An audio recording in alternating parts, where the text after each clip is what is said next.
Alors, salut à tous, je vais vous présenter un tableau que j'ai trouvé lors de mes récentes recherches qui a été fabriqué dans les années 1875, comme on peut voir ici, par un homme qui s'appelle Samuel Benner.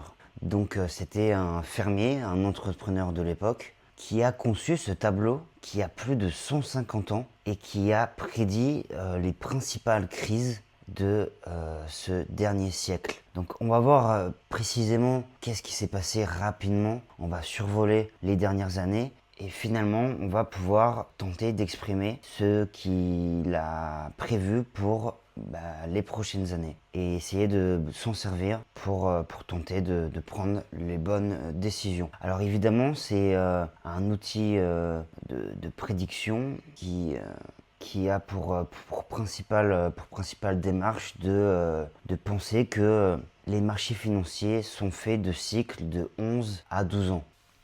Donc ce tableau se divise en trois parties. Donc on a ici la zone A qui sont les années de crash.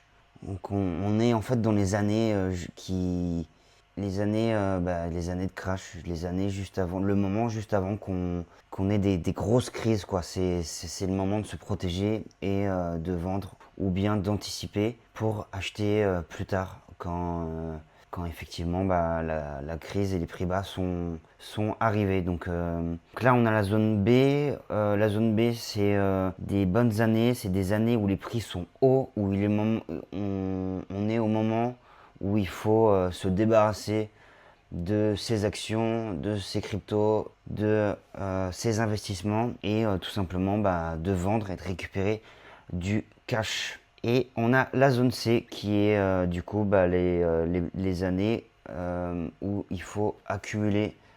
On est dans les années difficiles, les prix bas.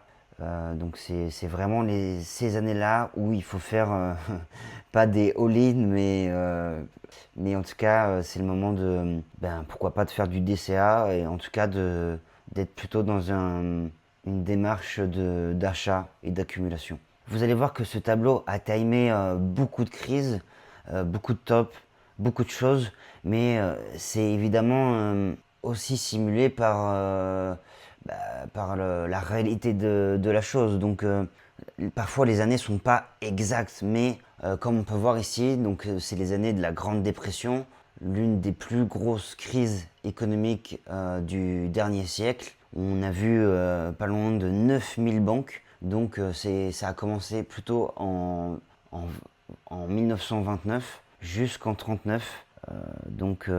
Tac, on est par là. On a cette illustration où effectivement, il y a toute la population qui est dehors pour manifester, pour essayer de retirer son argent un peu en vain. Un peu en vain parce qu'on a 9000 banques qui ont fait faillite. Et ça a duré 10 ans. Donc voilà, première grosse crise, on est en 27 et c'est la première date importante. On a effectivement cette crise du crédit qui est arrivée en Asie, donc je vous mets une petite illustration où nous avons une Asie où tout va très très vite. Il y a une énorme croissance, mais basée sur des dettes à gogo, des investissements étrangers instables. Et le baht, il y a une grosse panique, le baht thaïlandais s'effondre et c'est un peu la panique un peu partout en Asie. Le ringgit malaisien, la roupie indonésienne, tout s'effondre et l'Asie plonge dans une récession, tous les monnaies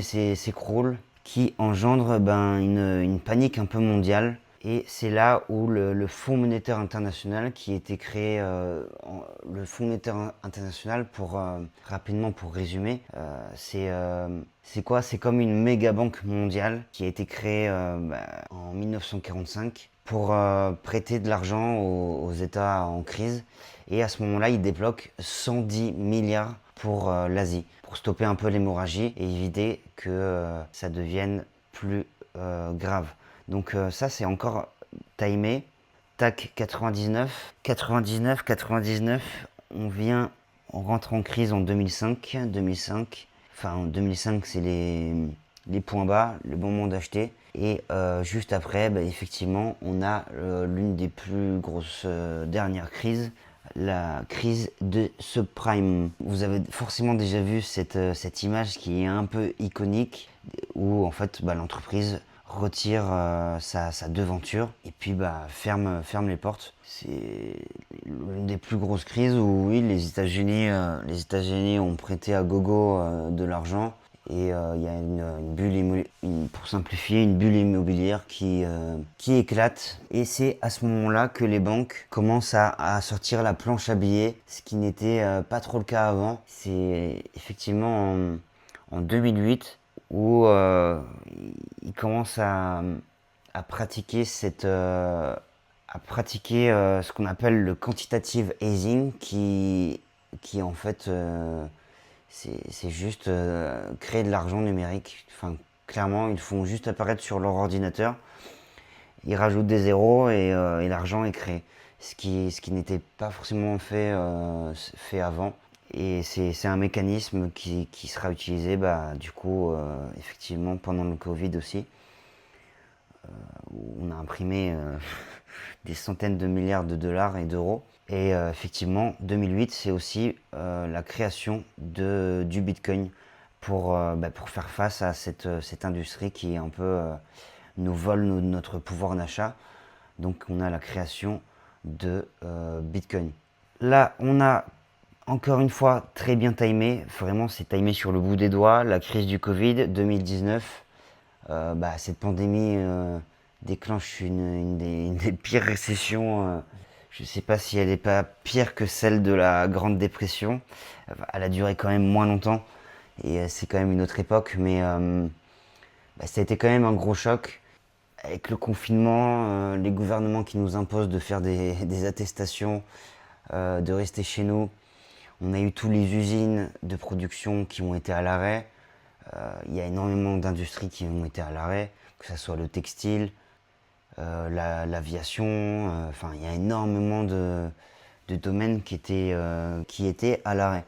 Donc quelques chiffres, on a le PIB mondial qui chute de 3%, les marchés qui paniquent, le pétrole qui passe brièvement en prix négatif et du coup pour éviter l'effondrement total, c'est encore une fois la planche à billets qui va nous sauver et où la Fed aux États-Unis imprimera 3000 milliards. C'est vraiment énorme. Et donc c'est à partir de ce moment-là où effectivement on a eu quand même une hausse des actifs numériques, même si effectivement c'est pas stipulé. En tout cas, ce qui arrive pour les prochaines années, donc effectivement on a eu quand même 2019 le Covid, la guerre en Ukraine qui éclate, et 2023 qui est un point bas et une des meilleures années pour accumuler. Donc 2026 est censé être un point haut et le moment de vendre. Ça mettrait aussi en relation les cycles du halving et du Bitcoin qui sont en gros, pour résumer, 2 ans de hausse, 2 ans de baisse, 2 ans de hausse après le halving et 2 ans de baisse. Donc franchement, on serait effectivement aussi avec les cycles du Bitcoin sur un point haut en 2026 pour re-rentrer en bear market, donc 2 ou 3 ans jusque 2030. Donc là, c'est stipulé 2032. Évidemment, il faut utiliser cet outil et le mettre en relation avec d'autres indicateurs pour prendre des décisions. Il ne faut pas prendre ce tableau au pied de la lettre, mais en tout cas, c'est super intéressant de voir qu'effectivement, 2023, il fallait acheter, 2026, il faut se séparer de tous ces actifs. C'est à prendre avec des pincettes et pourquoi pas effectivement une grosse crise qui arriverait en 2035. 2035, grosse crise et le moment de revendre à nouveau en 2034. Donc voilà un peu pour ce tableau. Dites-moi ce que vous en pensez. Je trouve que c'est quand même assez bluffant de voir à quel point ça a été respecté. Je vous laisserai quelques dates aussi en description. Donc voilà, on est bientôt à 500 abonnés. Merci à tous de me suivre. On va reprendre l'activité sur cette chaîne. Et donc n'hésitez pas à vous abonner pour suivre les prochaines vidéos.